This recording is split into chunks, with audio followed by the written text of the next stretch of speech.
What's up guys, Champ here, bringing you another Black Ops 3 gameplay. In this game I'm going to be bringing you what the title says, a double nuke fail, but it might be a little different than you thought. It's going to be a double nuke fail as in Mr. COD is in this game playing, and I'm in this game playing, and we both fail our nuclears. We both go on long gun streaks, and we just can't quite get it done. In this gameplay, I'm going to start off with Mr. COD first. You saw that was his clip that I was talking about in my previous video of him just going completely off with that war machine on A flag over there. And he just ends up picking up like 6, 7, maybe 8 kills right there. I think it was a super kill, so I think he picked up 8 kills. And to do that with the war machine, I think that's pretty good, because the war machine to me is not really the best specialist. It's definitely situational. I'd rather have it than this bow and arrow, though, that's for sure. This bow and arrow that he's got in his hand, I mean, it's pretty much instant death if someone runs in front of him right now that's pretty close. It's really hard to just tag someone with this bow and arrow when they catch you off guard. It's more of like a medium range type of gun thing. But it is good for the way he uses it. He goes over here and he takes out the Guardian, and that's pretty much all I think this bow and arrow is good for if you ask me. So in this game I'm going to show you two different perspectives, and first we're going to start off with Mr. COD, and he goes pretty much off in this game. He ends up getting the brutal medal, but for some reason the theater mode just didn't record the way it should. It doesn't record to the end sometimes if the game is really long. This being a domination game, it ended up being kind of long, so it cuts off a couple of his kills at the end. So his choke isn't because he died. His choke is actually because the game shut down on him. But we do get to see most of it. I think we get to see 23 or 24 of his kills on his streak. I know he gets the brutal medal. He said he got the brutal medal. He's not even sure how close. He might have only been 1 or 2 off from the nuclear by the time the game ended. But you're going to get to see only 23 kills. Right here it just shows how bad the war machine could be. I mean, he literally had to shoot his whole entire clip of the war machine to kill that one guy. So if someone has flak jacket on, the war machine just doesn't work that well. But he does end up getting that huge kill feed, and you're going to see that pretty soon. Right now, actually, with the war machine. So I mean, it could be very good at sometimes, and then it could be very terrible at sometimes. It really all depends, but it's definitely one of those specialists that you don't want to pull out when you're on a long gun streak, because it could get you killed. I mean, this situation right here, it worked out really well, but in other situations, say you're on like a 15 kill streak and you pull out the war machine, you might be able to kill a guy or two, but chances are you're gonna get taken out. So when I have streaks like that, I don't pull them out if I'm on a long kill streak, which is why I would really never use that as my specialist. But he's using the blackjack right now, so he's got to take whatever the enemy kind of gives him. So he puts it to good use in this game, though, which ends up helping him out and gets him really good head start on getting his brutal medal that he ends up getting. He and him are both running the wraps in this game. In the second half, we are just constantly throwing wraps out, and we're both also running the haters in this game, and we're both constantly throwing those out as well. The only difference in our class setup is he's running the counter UAV, and I'm running the UAV, which actually ends up working out really well because you get those streaks pretty quickly. So he's always throwing up counters, and I'm always throwing up UAVs, so we constantly have those up in the air, which really ends up just messing with the enemy, and so we always know where they are pretty much, and they never know where we are, and that's how you want to run it, especially when you're playing like with a 2-man crew like we tend to play. It works out really well for us in this game. It doesn't always work out so well, but in this game it works out pretty well. And then especially once you get your wraps going and your haters up, I mean, you're just getting so many things that you really are getting a real lot of counter and UAVs that it would be kind of a waste if we both had them on at the same time.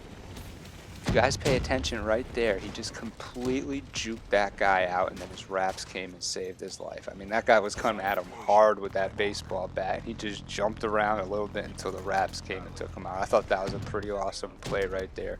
It ends up saving his streak. Then he gets to come over here, grab himself another Razorback, continue the killing. But this is going to cut off on him pretty soon. He ends up getting a kill right there, and then the game's going to shut down. I really wish theater mode didn't do this, because there is some pretty good games, and he did finish this game really strong. There was a couple more kills he would have had, and it really just shut it down on him. So now we're going to start with my version of this game, and in this game I came out really strong on the enemy. I end up getting my streaks right away. I'm using my usual CUDA fast mags, extended mag suppressor setup, and I felt like my aim was pretty much on point in this game. But you will notice in this game there is another person on the other team that does kind of go off on us. I think he ends up quitting halfway through the game, somewhere around halftime. Me and Mr. Cod just throw up so many raps and so many haters that he probably just bails out on us. And look at these guys, they're all just hanging out in the room. And that's what they like to do on this level a lot of times. They all like to just go and chill right in that room. I actually remember talking to Mr. Cod at the start of this game. We got to the flank.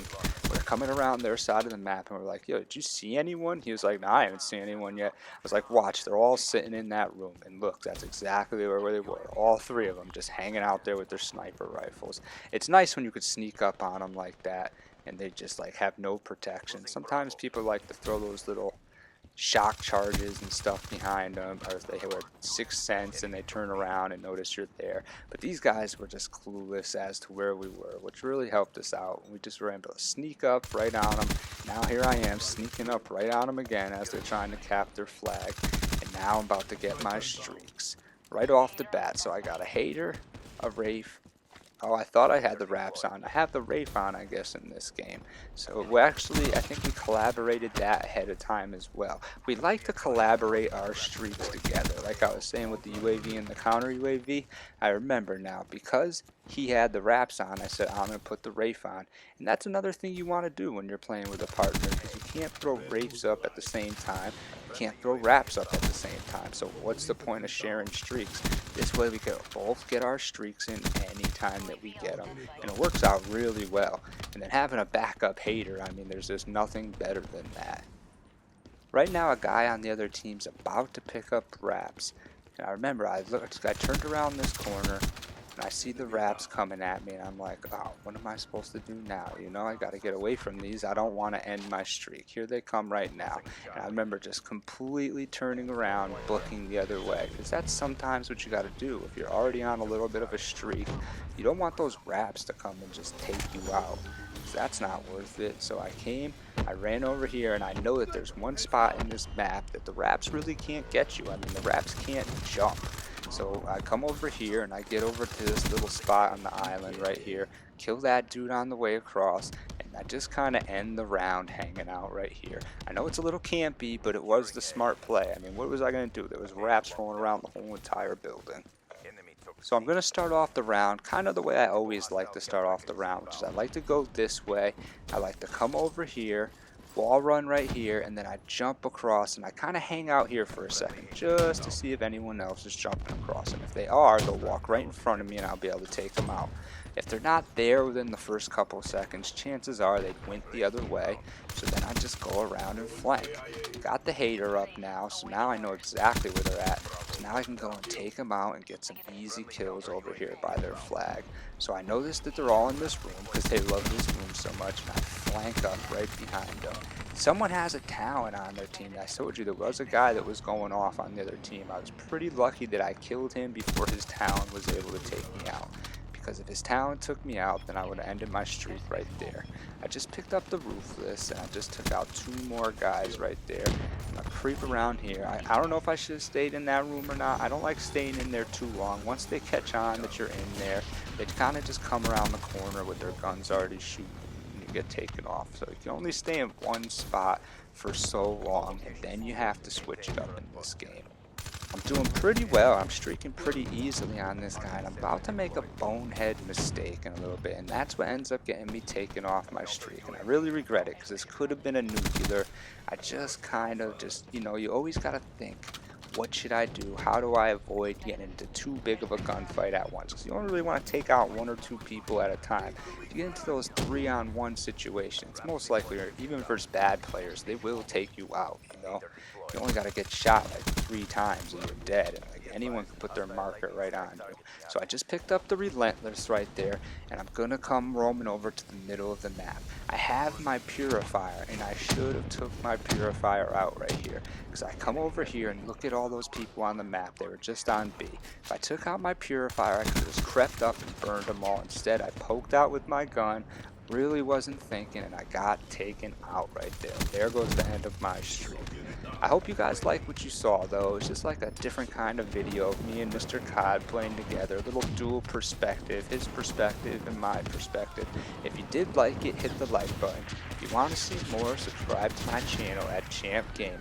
Lots more content coming from me. This has been Champ at Champ Gaming. Come see me.